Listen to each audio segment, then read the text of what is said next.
Welcome to Goonies World, and welcome to 2022. My name is Goonie, also known as Colin, and as always, I am joined by Meanie, also known as Ryan.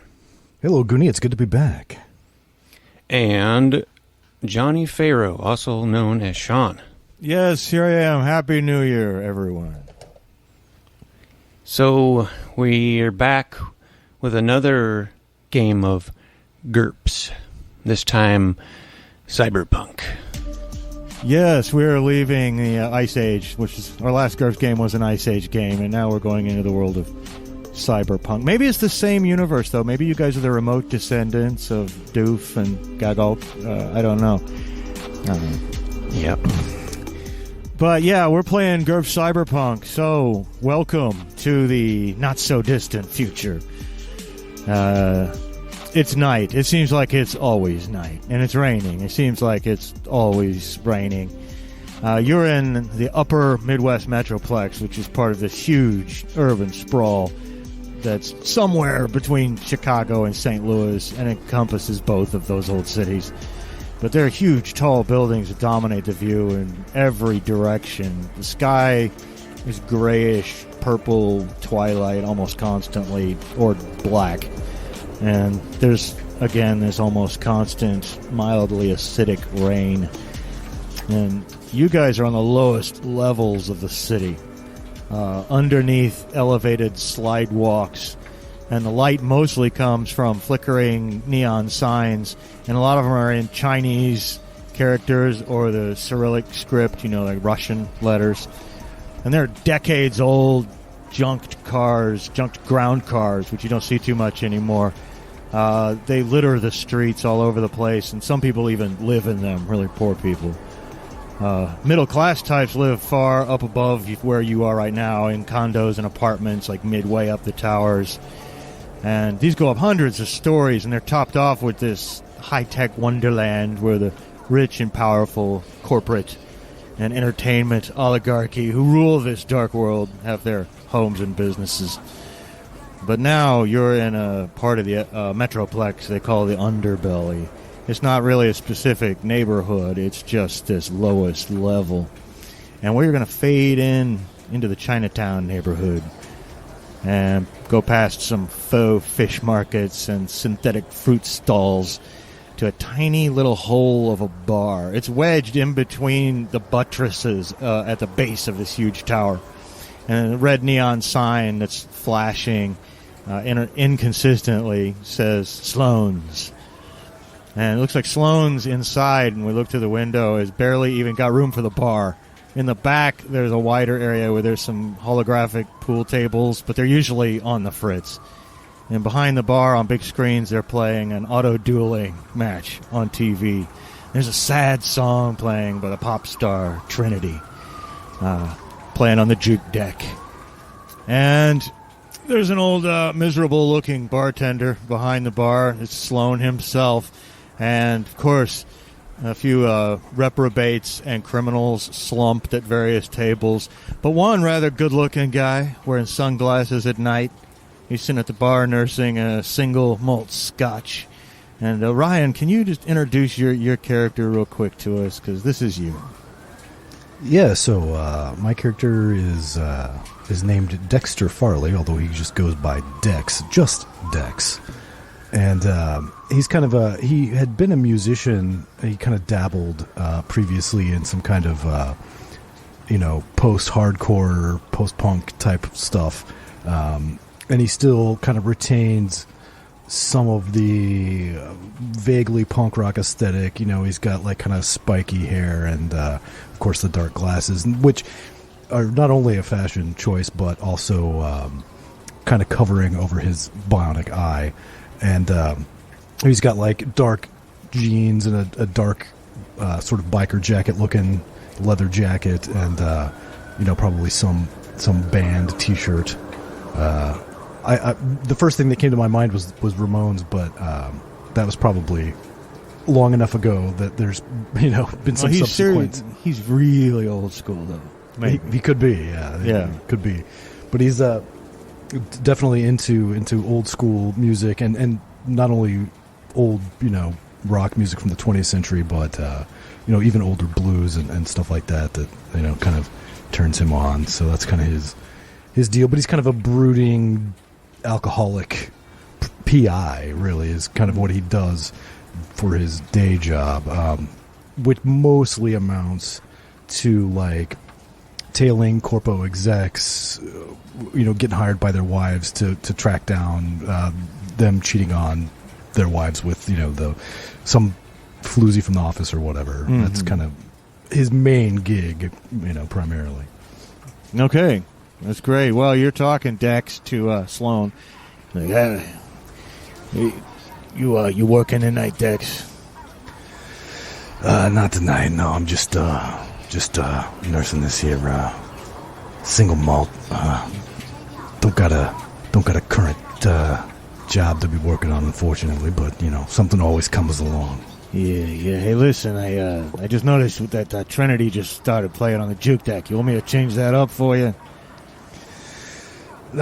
Sloan, man, it's been so long. I didn't even notice it was her until you mentioned it, to be honest. So, okay, pal. Okay, all right. He says, like condescendingly, like it's okay. You didn't notice. But no, listen. In terms of jobs, the Sons of Dominica Brand were in here looking for you earlier. They didn't look too happy.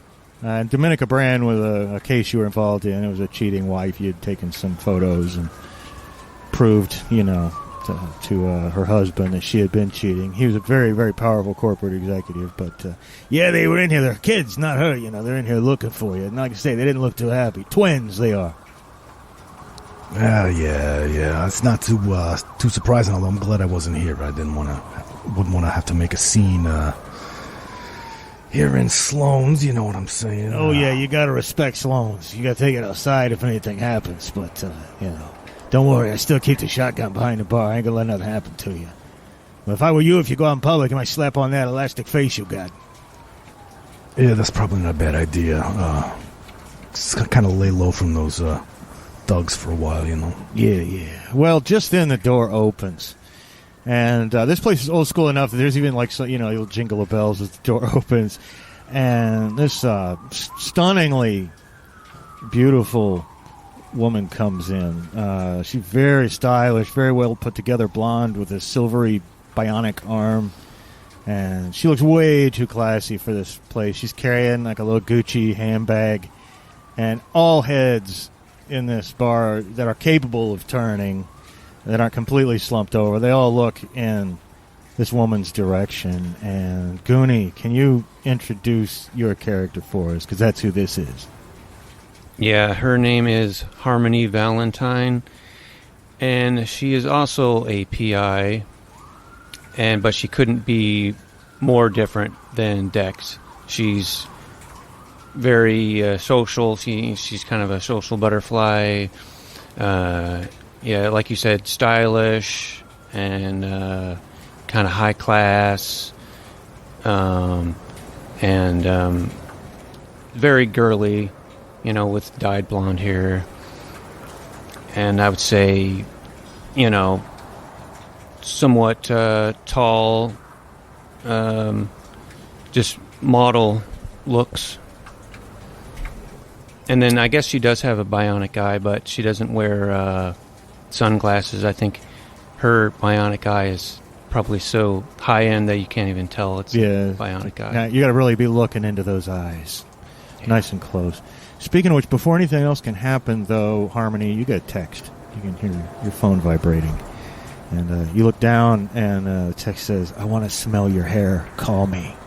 And it's from Jackson Mummy, this music producer who's like obsessed with you. He gets him a lot. But hey, Yeah, welcome to Sloan's. Come on in. And I don't know if you've looked up Dex to see her or whether you're too busy brooding, and don't care who walks in the door.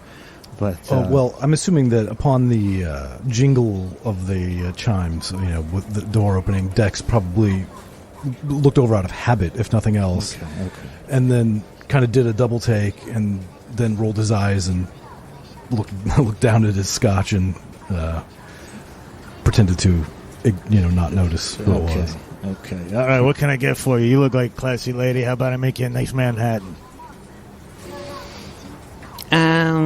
Yeah, sure, honey, that's fine. I hadn't heard the voice you're going to use yet, so no. Okay, yeah, that's fine. First one's on the house for you. Yeah, if our character sheets, by the way, you can check our social media for those. We have character sheets for these guys, and you can see what, advantages and disadvantages and quirks they have and things like that. Probably way too much for us to even get to in 3 short episodes. But Harmony's rather stunning. She's very beautiful and has, massive bonuses on reaction rolls for you GURPS people. So she's definitely getting a free Manhattan.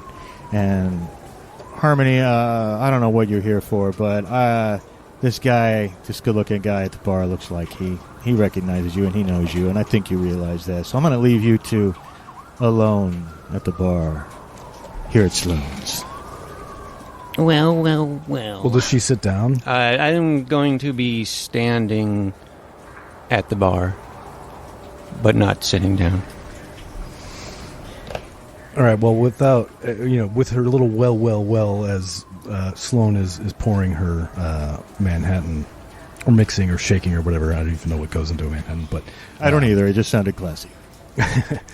Without even looking up, Dex is going to take a little sip of whiskey and say, Harmony fucking Valentine. If it isn't Dexter Farley. I knew I was going to say Dexter Morgan.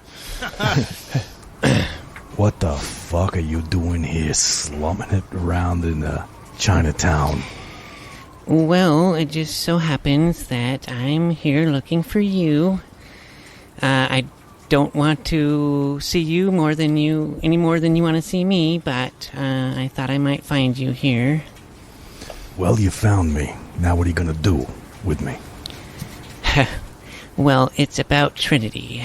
My sister, your ex-girlfriend.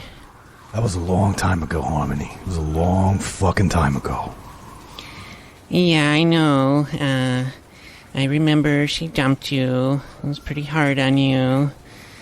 But you know what? So you haven't heard about Trinity at all, then?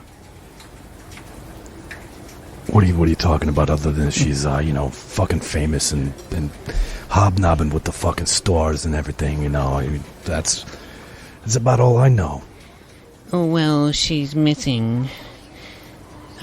She hasn't been to Sister's Night in 2 weeks, and I can't get any answers at all. She's not answering the phone or text at all, and the police have no record of her, being a missing person or anything.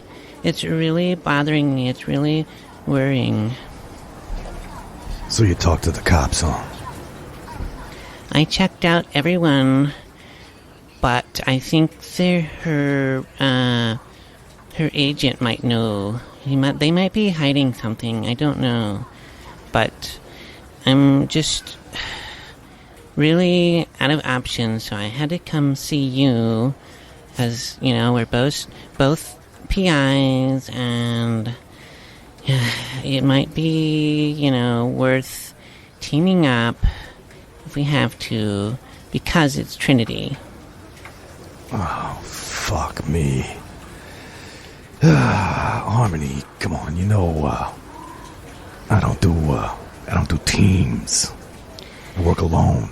Oh, I know. And like I said, it really pains me as much. But I just think, I have my skills and you have your skills, and together, we might be able to find her. I wouldn't have come to you if it wasn't Trinity.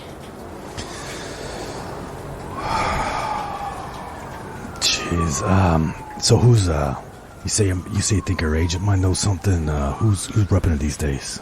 Yeah, his name is Gary Glass. Total creep, scummo. But he would know if something happened to her and they're hiding it, then he would be the person to talk to.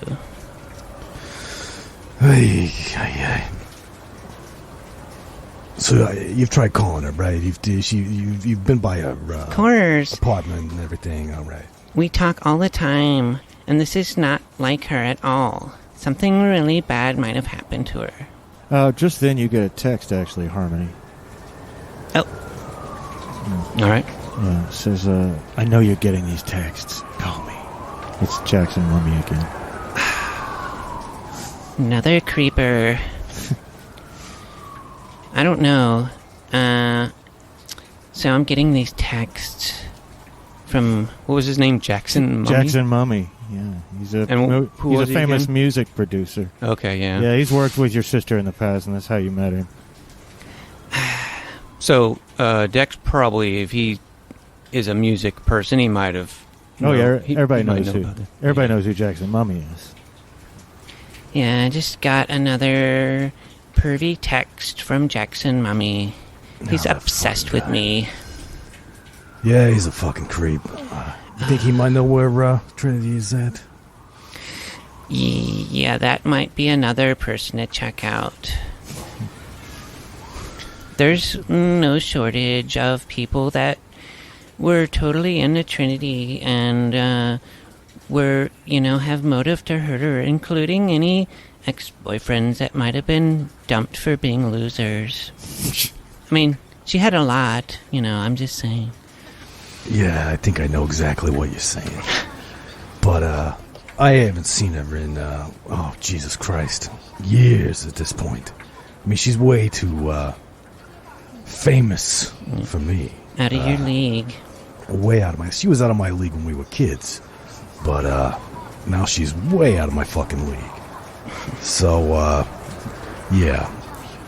I haven't seen her. I didn't do nothing. But, if it'll help put your mind at ease, I suppose we could go talk to this. What'd you say his name was? Glass? Yeah, Gary Glass. Yeah. You know where's office is located? Yes. So he's like... He worked for Limelight Media Group, Yeah. I think is what I called it. Living And, in the limelight. Yeah. Limelight Media Group. So wherever their offices are... Oh, yeah. They're up top. They're up top. They're in the Dominion, as they call it. Up above those nasty clouds. Yeah. So... Hey, what you want? Do you want me to top you twos off again, or are you ready to pay your tab? Give me one for the road. Yeah, all right. There's one to go. And he pours a single malt scotch into a paper cup and puts a lid on it and gives it to you.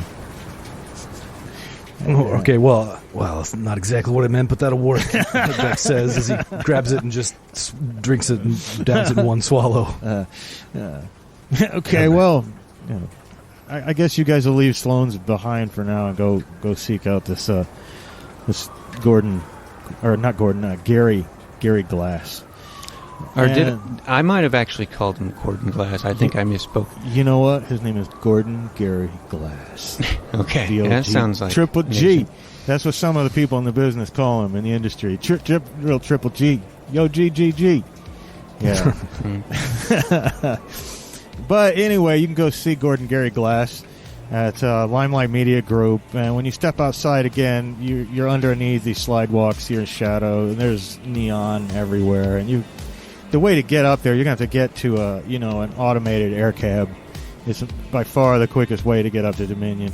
But you have to go up onto the level of the slidewalks to get them. It'll take a while to find an escalator. But you walk along again past these rusted out cars and fake fruit stalls and markets and people wheeling and dealing and yelling on the street. People are riding bicycles past you. There's a lot of live animals, actually. There's some chickens and ducks, but none of them are real, you know. But you walk past all this, and again, it's night, it's raining, you know, you want to put your hood. It's never like a pouring rain. It's always like a steady, you know, heavy mist, almost all the time. The world is terribly polluted.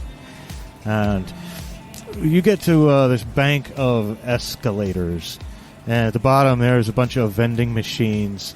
But the vending machines, you know, they're mostly like, they're not snacks. They're like noodles and meals and hot coffees and things like that. And there's a bit of a very small plaza or landing in between the base of the escalator and the vending machines. And coming down the escalator are these two fellas who look like, you know, skinnier, younger Dolph Lundgrens. But they're exact identical twins. They're wearing long Kevlar weave jackets, actually. And voice is, well. If not, it is Dexter Farley. Oh, yes, if not, it is Dexter Farley, says the other one. Mr. Farley, our stepfather. Just Dex. Oh, Mr. Farley, no, because Dex is what friends call you, and we are not friends. They're about halfway down the escalator at this point. They're just kind of hollering. You know, our stepfather disinherit us when you take your dirty spying photos of our sainted mother and her lover. And we lost fortune. Now we take it out of your hide, Dexter. Yeah, and your girlfriend, says the other. And they both... No, I'm not his girlfriend. Well, that's the last thing you have a chance to say before. They reach into their jackets like they're going for guns. But your move score, Dex, is just a wee bit higher than theirs because they're big, slow guys. And what do you do? Keeping in mind that in GURPS you can do something that takes about a second, you know. Yeah, well, I'm debating whether to go lethal or non-lethal, and I think I'm going to ready my stun wand. Okay, and I don't know why, I just had this image of it like being up your sleeve or something, and you like, you know, fling your arm down and it pops out, you know, because it should be long enough to fit under the forearm. Anyway, or next to your forearm. Anyway, you do that, and you're actually also just a little bit faster than them. They also have a move of 5, but Harmony's basic speed is 5.75, making her ever so slightly faster than them. So, Harmony, what do you do? So, are they actually coming at us or Dex? Well, they're halfway up an escalator coming down, and they've just reached into their jackets like they're going to grab something. Hey, they could pull out some flowers, but it looks like they're going for guns. Yeah, I don't think she is going to take that chance. She's quickly going to reach for her Gucci 9.1 millimeter special machine pistol. Okay, which is disguised in her Gucci handbag. Gucci makes weapons, you know, in this universe, so it's inevitable, really. It was the next logical step. Yeah. So, okay, you grab that now. It looks like you two have readied your weapons, and then, indeed, the Sons of Dominica brand ready their weapons. One of them pulls out a Brezhnev Mark III revolver, like a great big, fat, dirty, hairy revolver. But the other, even though he's at range from you, whips out a vibroblade. And it's maybe about a foot long. And you can hear its gentle buzz even over the hum of the air conditioner. I mean, the escalator and all the people in the background of the city. And no one's really right here, right in this immediate area, but at the top of the escalator are some people. And then within 20 or 30 feet of you are these fish markets and fruit stalls and things like that. But no one's right in between you and them at this point. And that was the first round. And then we're right back up to you, Dex. Of course, you're still kind of far from them to use that wand, but you could run over there in this amount of time. And, yeah, I will run up the stairs, or the escalator. Okay, and come on, we've all run up the down escalator before at least once in our lives, and we all know how satisfying that can be. But you charge up there to where you get almost right into melee range with them. Their eyes go wide as if they didn't expect such an aggressive maneuver from you. And then now, of course, Harmony, Dex is actually kind of in between you and them, but they are a little bit taller. If you actually wanted to shoot one, just be careful not to hit Dex. Yeah, she will kind of like, weave her head, kind of trying to get the right angle, and then take a shot All at right. one of them. Well, it cracks out and echoes throughout the area. Well, it looks like I got an 11. Okay, and that's well under your required. Your skill is 13. 13. Yeah, so it's a hit, not a critical hit, but you hit. Now, this guy, and which one did you shoot at? The gun boy or knife boy? Well, probably the gun boy. Okay, all right. Yeah, gun boy, he'll try to dodge out of the way, because you can dodge any kind of attack. But he does not dodge, and he's going to take your full damage, so you can roll 3 dice of damage and add them up. Now, of course, you feel like his jacket he's wearing is going to soak some of that. But you guys have pretty badass armor yourselves. 10. All right, boom, boom, boom, boom, boom. He's knocked back just a little bit, but not much, and just kind of staggers back just a bit, backs into the step above him. But you think that his coat might have actually taken the brunt of most of that. Yeah. And anyway, they know you mean business now. And the one with the vibro blades is, "This is for our mother," he says to you, Dexter. Oh my, he actually rolls a 6. And so let's see if you could parry that with your wand, which you would have a chance of, I think, 11 or less to parry, or you could dodge, which would be a 9 or less. So I know what I'd do. Yeah, I was planning to parry anyway, and the odds just make it more. Oh shit! I was just about the worst thing I could have rolled. It's gonna be a 15. Yeah, I don't think that's going to do it, and so he will. His vibro knife cuts into you, and let's see. That's going to be 11 points of damage, but we have to now. So first of all, we don't know. No, almost none of that will actually hurt you, right? Because your damage resistance of your vest is like 16 or something, right? I'm actually looking. Yeah, I think it is. Yeah, your damage resistance is 16. So you're going to be okay there. It's like it kind of, you can feel the pressure of it. It's like it poked really hard, but it slides off your vest just a little bit, and he growls with dissatisfaction.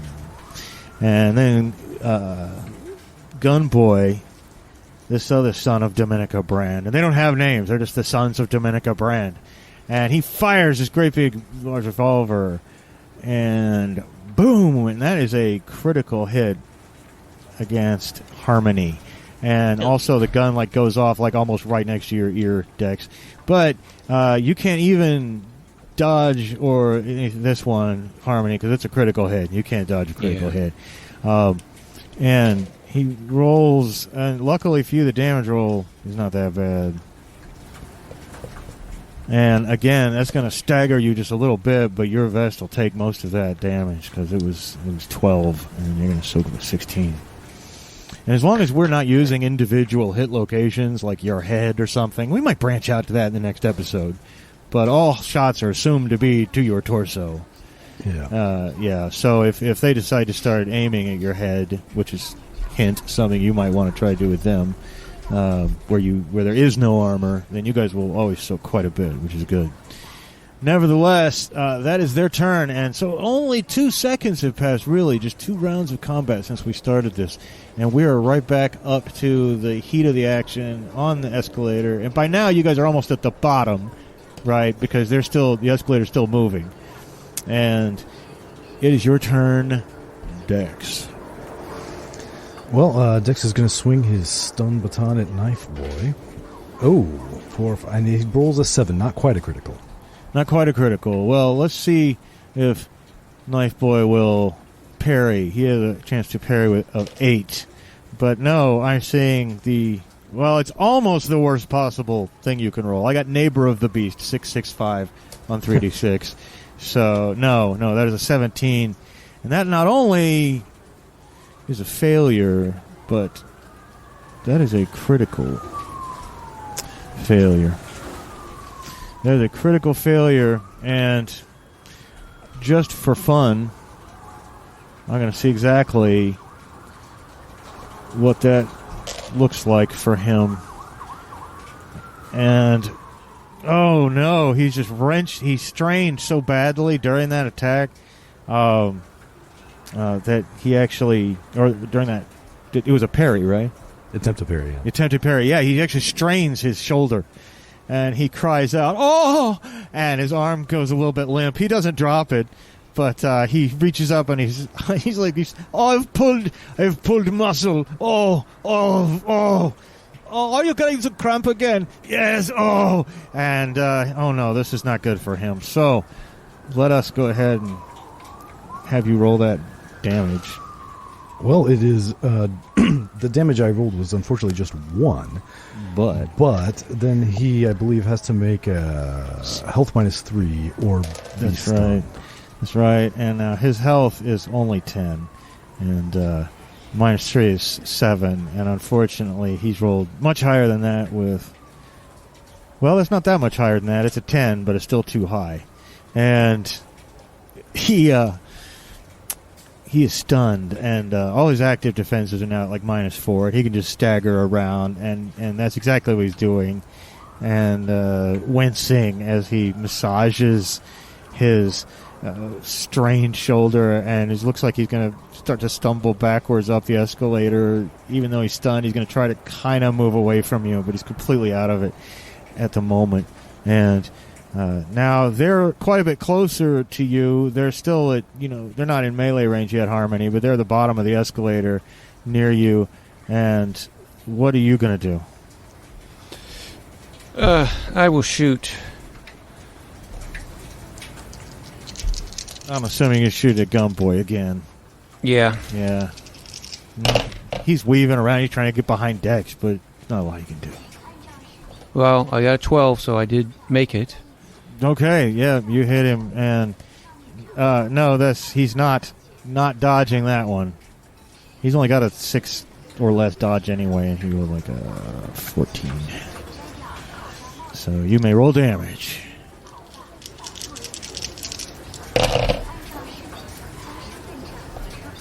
Um, 13.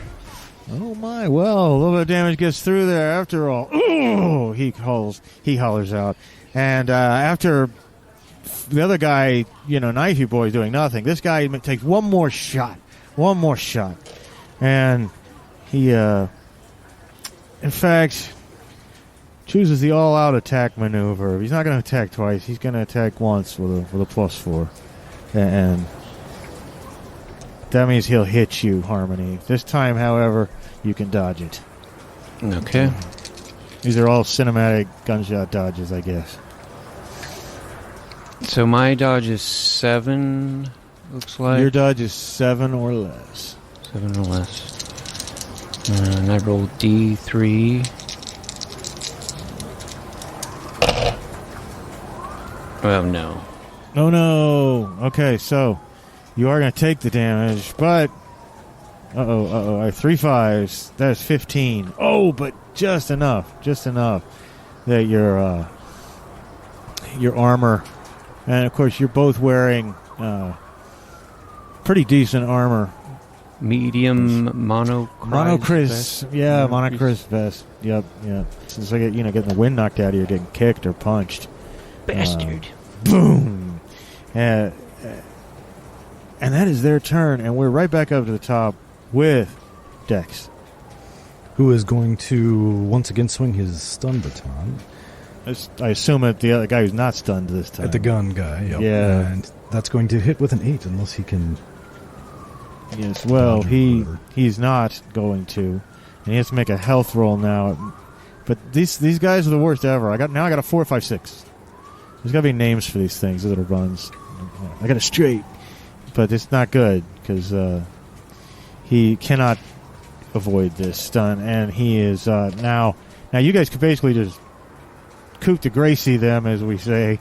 Or you could just leave them, and leave to deal with them another day.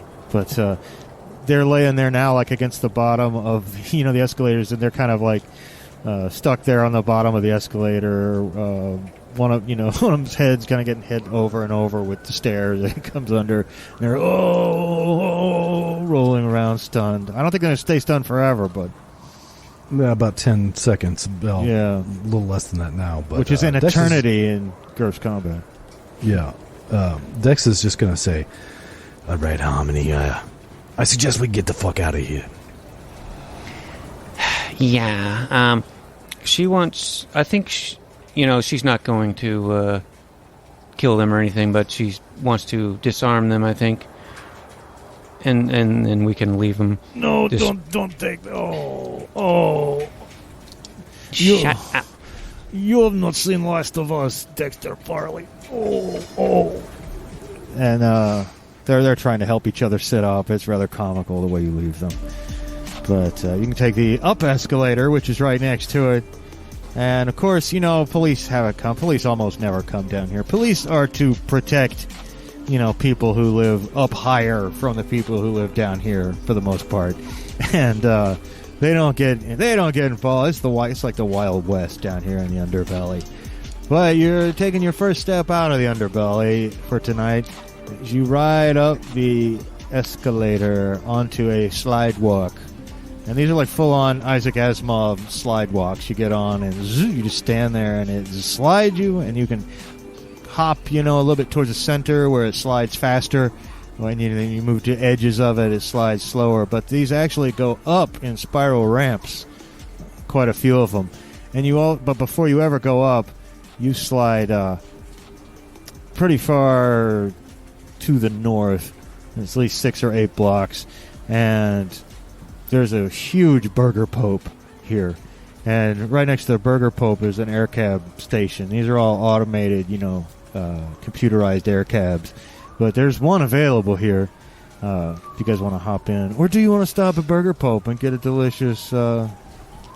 You got the Archbishop with cheese. Actually, like the first trash can that we come to, she wants to dump these weapons into. Okay, just cool. Throw in the gun and the vibro blade. Okay. And while we were taking the slide walk, Dex would have, activated his elastic face to change his features a bit to hopefully, if these idiots come back, maybe not recognize him. Yeah. Should have taken Sloane's advice. Oh, yeah. Well, when you got enemies, you just always might run into them. You never know. Oh, by the way, as you're standing there outside the Burger Pope, you get another text, Harmony. It says, I'll make you a star. You're my whole world. Please call back. It's Jackson Mummy again. And then like 3 seconds later, you get another one. It says, why don't you text me back? Don't be a bitch. Love you. Excuse me. God. I have to say something, I think, to maybe string this guy along so we can talk to him later. Do you want to text him back? Or do you want to just ignore him? He's obviously obsessed with you. And this is like not new either. You didn't just start getting these texts together. You've known for a long time this guy's got an unhealthy fascination with you. Yeah, I'm just going to text something like busy right now or something. Talk to you later. Busy RNTTYL. Yeah. Yes. That's exactly what it is. So yeah, you send that off to to Jackson Mummy, and I just imagined his reaction when he saw the text pop up from your number in his head. But we'll keep that in my mind for now. But yeah, you guys get into your air cab there by the Burger Pope, and they start taking you up, and the air cab's actually just like spinning slowly as it goes up. It's almost more like being on a ride, and it takes you up through that mildly acidic rain and literally up above the cover of those gray purple clouds, which are pretty low. Actually, they hug the earth, and soon you're in this brilliant illumination of Dominion, the Dominion level, and there's huge multicolored lights everywhere. But there's also the light of a bright full moon up ahead. You can see the actual sky up here, and there's this splash of color. There's this great big garish paint spill across the sky. That's the remnants of the Betelgeuse supernova. You know, Betelgeuse blew up in 2064, as you remember, and it's really adds a lurid glow to the scene. But it's not long before you're at the corporate headquarters of Limelight Media Group, and when the air cab lets you off, you walk in the lobby. It's all chrome and neon, and it's a little late for like regular business, but they're still open. And there's this desk looks tiny in this huge lobby, and there's a woman at the desk is almost as beautiful as Harmony, about 2 reaction points less beautiful than you, Harmony, which is usually just the way you like it, I'm sure. And she's wearing like, business cut suit, but she's doing her nails. And as you guys approach, she looks up, and she recognizes you, Harmony. Hi. Hi, she says, and these. Oh, hi! Oh my God! And you guys just hate each other. You can tell. Mm-hmm. Yeah. Oh God, it's so good to see you. Yeah, it's so good to see you. Listen, I don't know if it's a good day to see Gary. He's so busy. Oh, yeah. It'll just take a second. I have some questions for him. It's about Trinity, my sister, Oh, yeah, we all know that Trinity is your sister, and that's why you're here. It's probably the only real reason why you're here. Here, like, in Dominion. Yeah, well, it's really important that I speak with Gary Glass. Sure. Did you bring your boyfriend with you? Oh, sweetie, he's not my boyfriend. Oh, well, good. Yeah, trust me, it's like gross, Well, like to say, some like to go slumming. Yeah, not me. It's oh, really? Not what I've heard. Anyway, well, I just don't think that we're going to be able to see Gary today. I'm so sorry. Just go ahead and make an appointment, okay? All right, bye-bye. Okay.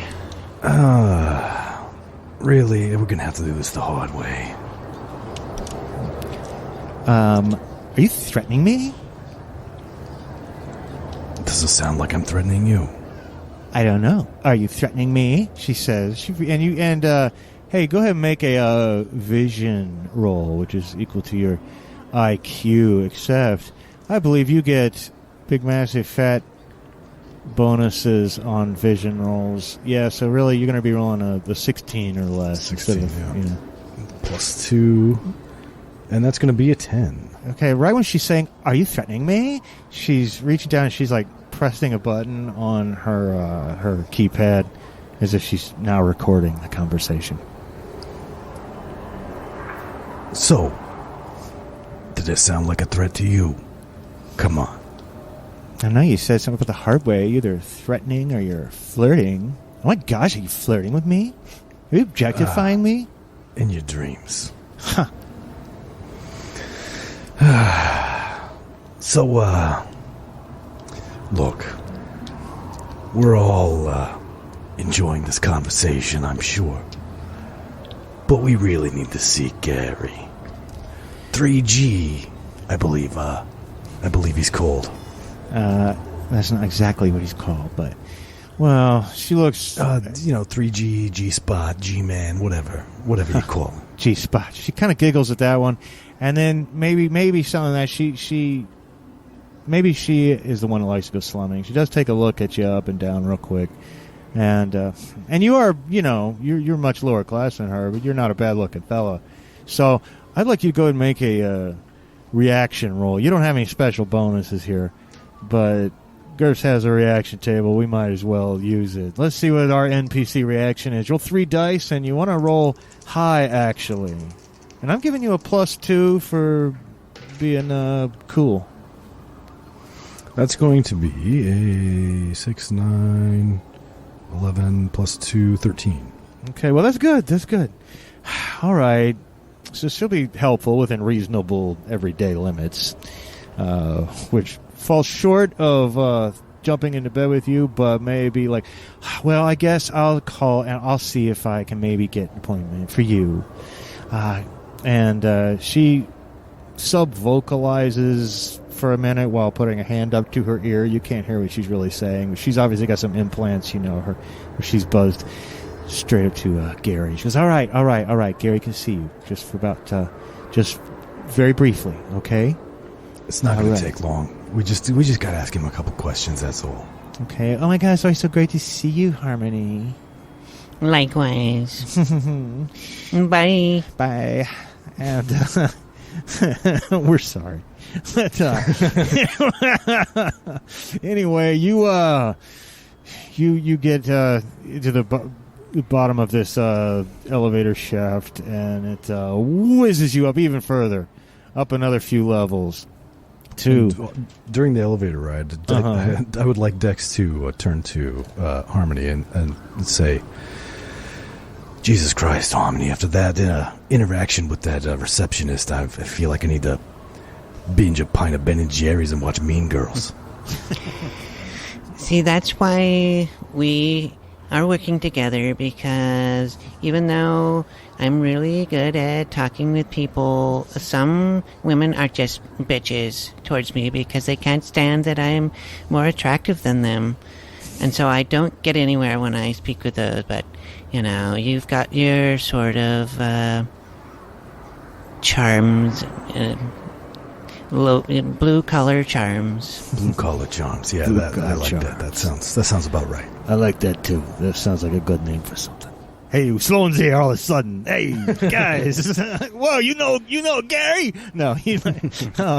Anyway, you guys, finally the elevator opens up into Gordon Gary Glass, Triple G's office. It's a 2-story high office, right, with huge 2-story high windows that overlook that cloud cover, and you can see the big smear of the supernova outside, and it's reflecting all kinds of weird glows into this room.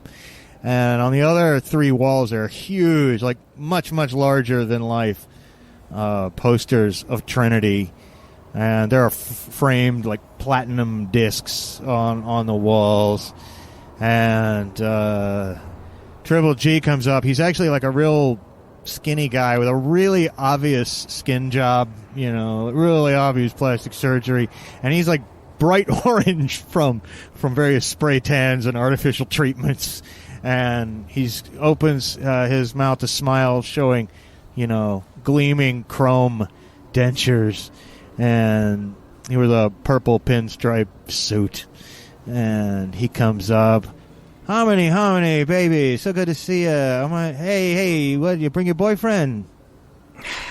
Hey, wait a minute, don't I know this guy? Don't I know this guy from way back? Don't I know this guy from way back? Didn't you used to play with a band, Didn't you used to play with a band, 150 years ago or something? No, it was back in the 70s, right? The 2070s. I think he was homeless. Oh, Jesus Christ, Harmony. Yeah, I was in a band. We never got signed or nothing, but I'm glad you finally found the G-Spot, he says, looking around. Hey, G-Spot, I like that. Hey, can you care if I use that? Hey, how about a couple of drinks, huh? You look like a single malt scotch, man. You got a single malt, yeah. You got it written all over. You got some nice, very nice vintage here. Yeah, 2022 this, all right? It was laid down a long time ago. And he pours everybody a drink. And he says, what can I do for you? You know, I don't have a lot of time here, Harmony, but, I'd do anything for your sister, so what can I do for you? Yeah, you really ought to think about replacing your receptionist. She was very rude to me. You don't like her? You don't like her? She's gone. She's gone. Thank you. Say the word. Anything for Trinity's sister.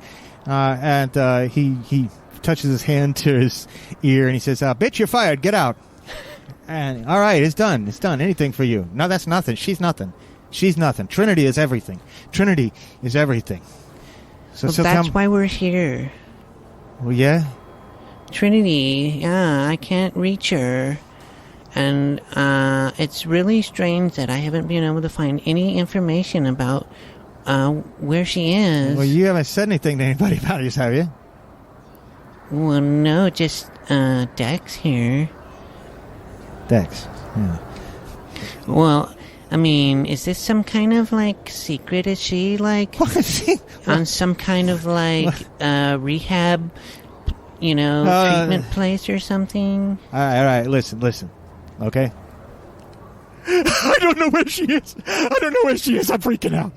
Thank God you came. I don't know where she is. All right, listen, she's been off her head, all right?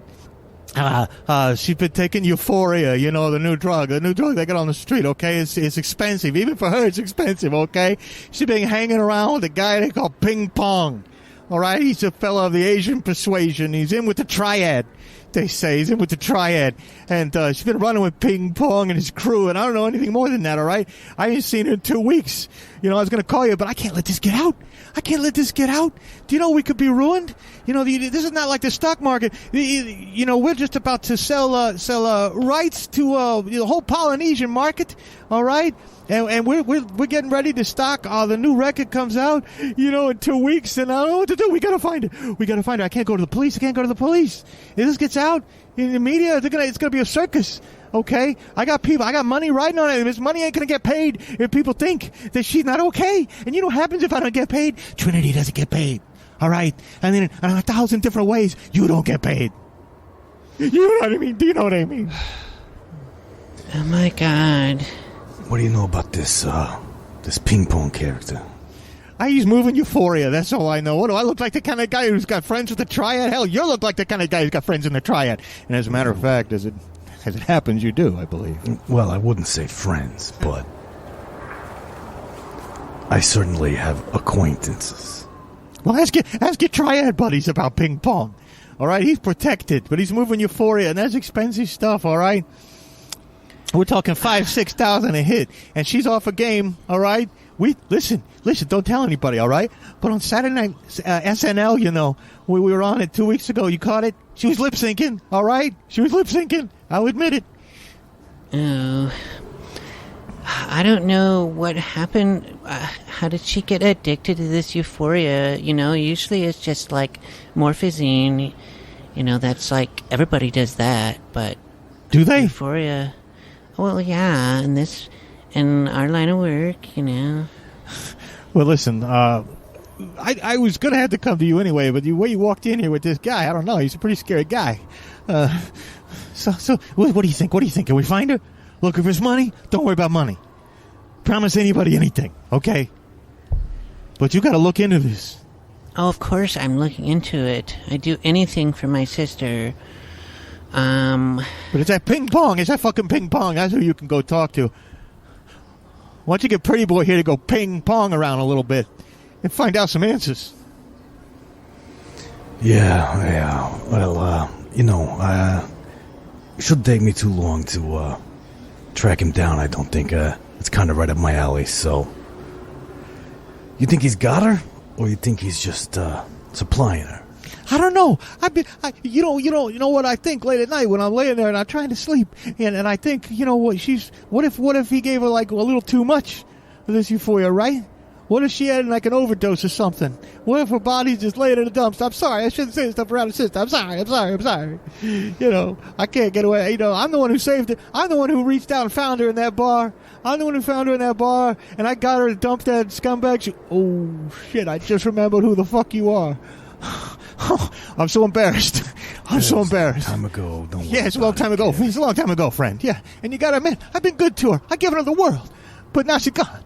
Okay, so yeah, go talk to this Ping Pong. He's one who knows what's up. Ping Pong knows the score.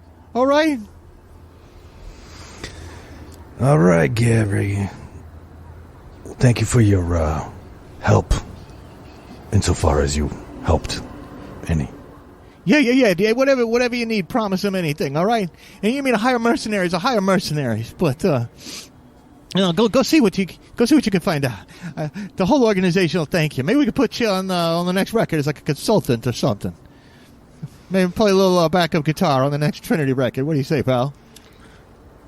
Yeah, well, we gotta find her alive first. Yeah, we gotta find her alive first. I'm like, I can't believe she's well, yeah. And I'm imagining this whole time, like Dex, ever since Ping Pong was first mentioned, he's like pulled out his little mobile device and is like scouring, online for references and stuff. Yeah. Oh well, all across the reticulum, as we call it.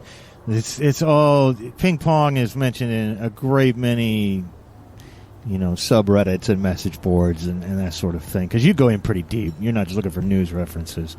But it's a street name, and Ping Pong is a dealer. Euphoria, you find a lot more about. And, of course, we should point out that you got a remote data link, like in your brain, and like a readout on your bionic eye, really. So you can see a lot of us that way. And so, yeah, he's definitely... But what you do have are some contacts in the Triad, and if he's truly connected to them, you'll probably find out about. In fact, they all hang out. The guy his name is Johnny Tong, and Johnny Tong hangs out at a place called Lee Ho Fook's. They serve a mean dish of beef chow mein, but we're gonna have to go there on our next episode. And like I said, these our character sheets for our characters are online. Goonie, you want to talk about that a little bit? Yeah, so by the time this episode comes out, we should have a more active Twitter account, which is at Goonies World, and that's Goonies with no apostrophe _world. And even if it's not like super active, I know at least we'll have these character sheets up, and we've already got some other character sheets up from our last game that we played before the break, our spirit game. We have the character sheets up for Bing and Bart, and also some character portraits from our 100th episode are up as well. And